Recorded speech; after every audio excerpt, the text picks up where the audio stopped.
Welcome back to Morning Trade Live. I'm Alex Coffey, and joining me now is David Lundgren, who is the Chief Market Strategist for Little Harbor Advisors. And today's topic of discussion is the S&P 500, which is a favorite of viewers, myself and others as well. David, what a recovery it's been. What do you make, I guess, of the general, movement, the roller coaster ride that's been 2025, that we can kind of compare it to history? Yeah, I think it's not usually the case that you really need to be mindful of the difference between strategic and structural conversations and tactical conversations, because typically when you look through history, for the most part, obviously you can have your 20% declines and whatnot, but the underpinnings of the market are healthy enough that, buy and hold is fine, and you should be buying weakness into 20% declines and things like that. But we're actually in a moment in history where the structural underpinnings of the market are actually quite weak. And you go back in history, and it's been very rare that you have this sort of confluence of conditions. We call it the perfect storm currently. And so the tactical part of it, back in April, the case could be I don't want to say easily made, but certainly without difficulty could make the case that we could get a rally and should get a rally, because we had gone into long-term support, and I think it was at the lows. It was something like 5% of the tech sector was above its 15-day moving average, and I mean that's just extremely oversold. So you could make the case then that you should be tactically bullish, but the context of that bullish condition is a structurally deteriorating environment that has actually been deteriorating since the peak in 2021. Talk to us about what you mean by structural deterioration. Are you talking, actual market structure, liquidity, or are you talking more, maybe, hey, cash is leaving, going to Europe or other places, or what do you mean by that exactly? Well, so the conversation about Europe versus the rest of the world, or Europe versus America, is an entirely separate but very important conversation. But what I mean is when you think about there's two concepts in trend following and technical research that are really important, and you want to see these two things moving in sync with each other. One is what's the popular average telling you, like the S&P 500 you mentioned at the outset, and then there's market breadth, and what's the average stock doing. And think about the index, the S&P being the car, and the breadth being the fuel tank, and an indication of how much gas is in the tank. And generally speaking, in robust bull markets, these two things move together. The car is moving along, and the tank is full. But it's in these moments in history when you get the car moving along the highway, and it's basically moving on fumes. So what do I mean by that? It's obviously that there's very little breadth. So I think most people would be shocked to know that since the last peak in 2021, which preceded, of course, the 2022 bear market, most people would probably be surprised to know that the average stock since that peak is still down over 16%. And if you're not shocked by that, you might be shocked, therefore, by the idea that I think most people would agree that the epicenter of this quote unquote bull market since 2022 has been technology and has been clearly semiconductors. Most people would be shocked to know that since 2021, the average semiconductor stock is down over 20%. The average consumer durable is down over 40%. The average chemical stock is down 35%. So there is a massive disconnect between what the S&P is telling you. I call it a shell game.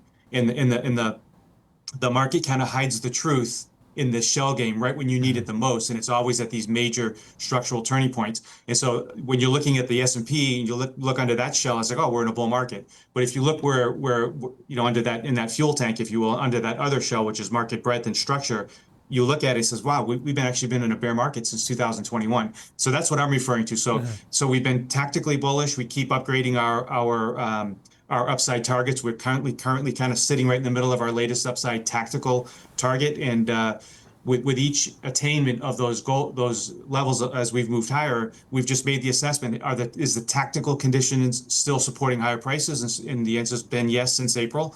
But more recently, even now, the tactical conditions are getting worse, such that we now have a possibility of a rolling over tactically in the context of this broader, structurally frail and fragile environment.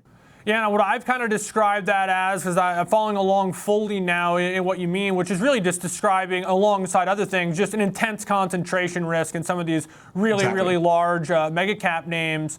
But at times, especially at times when we have lower volatility and it seems like everyone's complacent, it's almost like you have this really dried out forest. And it doesn't take much, but a spark can get a blaze going, like maybe we saw in March and in April, and how quickly things can unravel.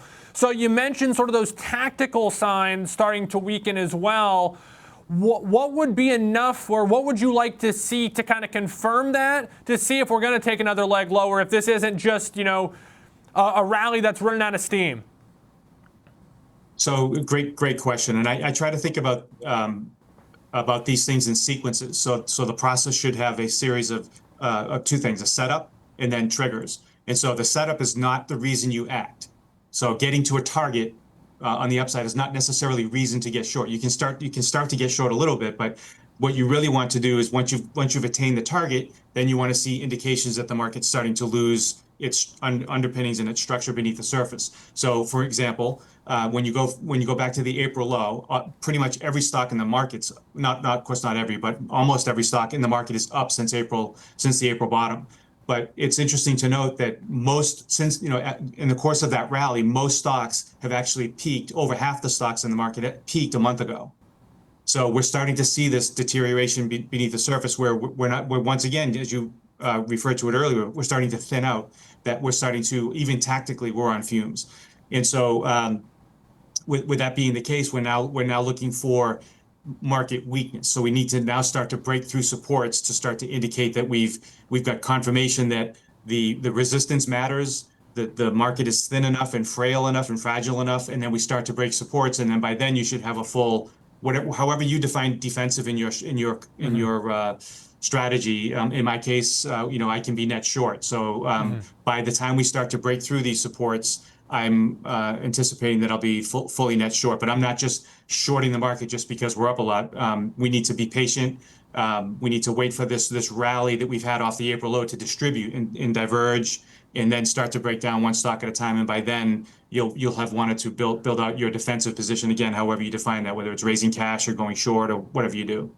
Well, just while you were speaking, we made a little bit of a break here. I know you're talking a little bit longer time frames than minute to minute, but we're about 40 points off the highs, so we'll continue to watch that. As a final thought here, and tying it all together, is there a time in history that you can point to and say that kind of looks like today?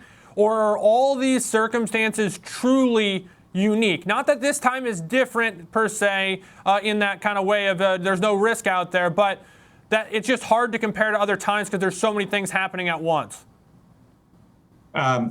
Super important question, and I'll just tell you that we refer to it as the perfect storm, which implies the notion that there's a lot of things happening beneath the surface in the big picture that kind of sets the stage for something more than a cyclical bear market. So like 2022 was a cyclical bear market, much like 1998 was a cyclical bear market. But that 1998 break set the stage for this highly divergent period. So I was managing money through that period as well, and back then we had this disconnect between old economy and new economy, and everything that was new economy was breaking out to new highs, but the average stock was in a very persistent bear market. So there are other examples like that through history, back to the 70s, back to the 40s and 50s, 60s.